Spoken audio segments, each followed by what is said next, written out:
कहीं पूछने में कोई गलती हो गई ना तो बस। चलिए मान लेते हैं, लेकिन ये भी हो सकता है कि एक वकील कमजोर और बेवकूफ दोनों हो। It's possible. लगता है इनकी मुलाकात मेरे बहनोई से हो गई है। देखिए, मैं बार बार अपने आप को इस लड़के की जगह पर रखकर सोचता रहा और इस नतीजे पर पहुंचा, अगर अगर इस लड़के की जगह मैं होता तो मैं एक दूसरे वकील की मांग जरूर करता। नहीं, मेरा मतलब है कि अगर मेरी जिंदगी इस तरह दांव पर लगी होती तो मैं चाहता मेरा वकील प्रोसिक्यूशन का डटकर सामना करे, उसकी धज्जियां उड़ाए, या कम से कम उसकी कोशिश तो करे। देखिए, इस केस की पूरी बुनियाद सिर्फ दो गवाहों पर टिकी है। मान लीजिए वो गलत हो तो। क्या क्या क्या कहा आपने? मान लीजिए वो गलत हो, क्या मतलब है? फिर तो गवाह रखने की जरूरत ही क्या है? ये गवाह भी इंसान है और इंसान से गलतियां हो सकती हैं। Why don't you? क्या आपको वाकई लगता है कि वो गलत नहीं हो सकते? ये इतना निश्चित तो कोई नहीं हो सकता ना। और ये कोई साइंस थोड़ी है जहाँ हर चीज निश्चित हो। एग्जैक्टली, ये कोई साइंस नहीं है जहाँ हर चीज निश्चित हो। ओहो, अब जरा सबूतों की बातें कर ले हम लोग। हाँ, तो उस चाकू के बारे में बात कीजिए ना, जो आपके इस भोले भाले लड़के ने कत्ल की शाम को खरीदा था। उसके बारे में बात क्यों नहीं करते आप? एक मिनट साहब, एक मिनट। बहुत से लोगों को अपनी बात कहने का मौका नहीं मिला। अच्छा यही होगा कि हम अपनी अपनी बात ही अरे जिसे जो कुछ कहना ना वो खुद कह लेगा। तू चुप रहो और बैठो अपनी जगह पे। चलो चलो बैठो बैठो। हाँ, तो उस चाकू के बारे में बात कीजिए, जो आपके इस भोले भाले लड़के ने कत्ल की शाम को खरीदा था और अदालत में इस बात से इकरार भी किया, तो उसके बारे में बात क्यों नहीं करते आप? ठीक है, उसी के बारे में बात कर लेते हैं। एक काम करते हैं, वो चाकू यहाँ मंगवाते हैं और देखते हैं। चाकू? वो चाकू मंगवाइए। चाकू यहाँ मंगवाने की क्या जरूरत है, जबकि हम सब लोग उसे अच्छी तरह से अदालत में देख चुके हैं। भाई साहब भाई साहब भाई साहब, आप ही बताइए ना, ये क्या मजाक हो रहा है यहाँ पर? देखिए, जो चीजें सबूत के तौर पर अदालत में पेश की जा चुकी हैं, उन्हें देखने का पूरा हक है। बहरहाल आइए क्या करके उस सबूतों पर गौर कर लें। नंबर एक, लड़का अदालत में करार कर चुका है कि कत्ल वाली रात के 8 बजे वो अपने घर से निकलता है अपने बाप से झगड़कर, और उसके बाद झगड़कर नहीं, उसने कहा था बहुत मार खाकर। झगड़ने और मार खाने में बहुत फर्क है। लड़का रात को 8 बजे अपने घर से निकलता है अपने बाप से मार खाकर। अब ठीक है।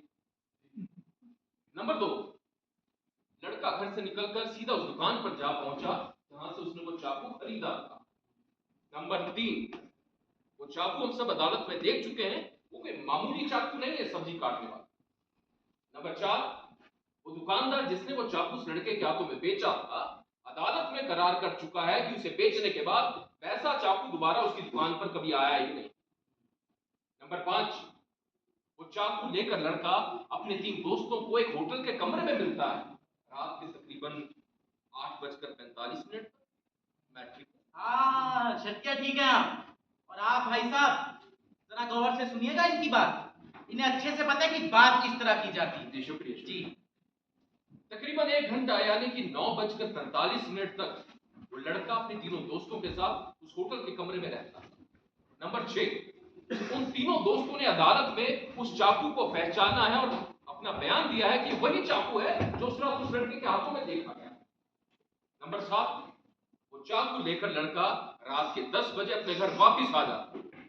बस यहीं से मुझे उस लड़के की कहानी में और पुलिस के बयान में फर्क नजर आता है। लड़के का कहना है कि जिस वक्त उसके बाप का कत्ल हुआ तो फिल्म देखने गया। फिल्म देखने के बाद जब वापिस अपने घर वापिस लौटता है, उसे अपने बाप की लाश मिलती है, पुलिस उसे गिरफ्तार कर लेती है। यही नहीं। आइए उस चाकू के बारे में बात करें। जब उस लड़के से पूछा गया कि भैया वो चाकू कहाँ है, तो उसके पास एक मासूम सा जवाब तैयार मिला। कहता है मेरी जेब फटी हुई थी और सिनेमा हॉल जाते समय या वहां से लौटते वक्त वो चाकू उसकी फटी हुई जेब से कहीं गिर गया हो। आइए एक बार उस नाइट शो फिल्म की बात कर लें। नाइट शो फिल्म रात के तकरीबन 9:30 बजे तक शुरू हो जाती है। लोग उसको इंटरवल के बाद भी देखने जा सकते हैं। फिल्म अगर लंबी भी हो तो ज्यादा से ज्यादा 11:15, 11:30, 12:30 तक खत्म हो जाती। लड़का आराम से पैदल चलकर अपने घर 1:15 बजे पहुंच सकता था। लड़का 3:15 बजे अपने घर पहुंचा। इतना वक्त उसे क्यों और कहां लग गया, जब उससे पूछा गया तो उसके पास फिर से एक मासूम सा जवाब तैयार मिला। कहता है चाकू ढूंढ रहा था रात को अंधेरे में। इन तमाम बातों को मद्देनजर रखते हुए मैं यकीनी तौर पर कह सकता हूं कि उस रात लड़का फिल्म देखने गया ही नहीं था। उसे फिल्म का नाम तक याद नहीं था, उसमें कौन कौन से कलाकार काम कर रहे हैं उसे ये भी मालूम नहीं था। इसके अलावा किसी शख्स ने उसको अंदर या बाहर जाते नहीं देखा। हकीकत में कुछ इस तरह से हुआ होगा। उस रात वो लड़का अपने घर पर ही रहा। उसका अपने बाप के साथ एक बार फिर से झगड़ा होता है। इस बार गुस्से में आकर वो अपने बाप के सिर में चाकू ठोकता है और चुपचाप घर से बाहर निकल जाता है। हाँ, घर से निकलते वक्त उस लड़के को एक बात बहुत अच्छे तरीके से याद है। उसने चाकू के हत्थे से अपनी उंगलियों के निशान पूरी तरह से साफ कर जी।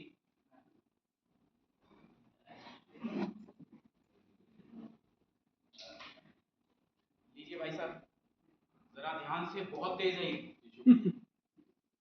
अब आप कहेंगे कि ये चाकू उस रात उसकी जेब से कहीं गिर गया होगा और राह चलते किसी अजनबी ने उस चाकू को वहां से उठाया, उस लड़के के घर गया और यूं ही मजाक मजाक में उसके बाप के सीने में उतार दिया। नहीं, मैं सिर्फ इतना कहूंगा कि ये चाकू उस लड़के की फटी हुई जेब से सचमुच कहीं गिरा और किसी और ने बिल्कुल ऐसे ही चाकू से उसके बाप का कत्ल कर दिया। जरा गौर से देखिए चाकू। ऐसा चाकू मैंने अपनी जिंदगी में नहीं देखा और ना ही उस दुकानदार ने उसे बेचने के बाद। उस रात को बिल्कुल ऐसे ही चाकू को कोई और इस्तेमाल कर रहा था। इतना बड़ा इत्तेफाक आपको नामुमकिन नहीं लगता? नामुमकिन लगता जरूर है, लेकिन मुमकिन हो भी सकता है। मैं कहता हूं मुमकिन हो ही नहीं सकता। बिल्कुल नहीं हो सकता जी।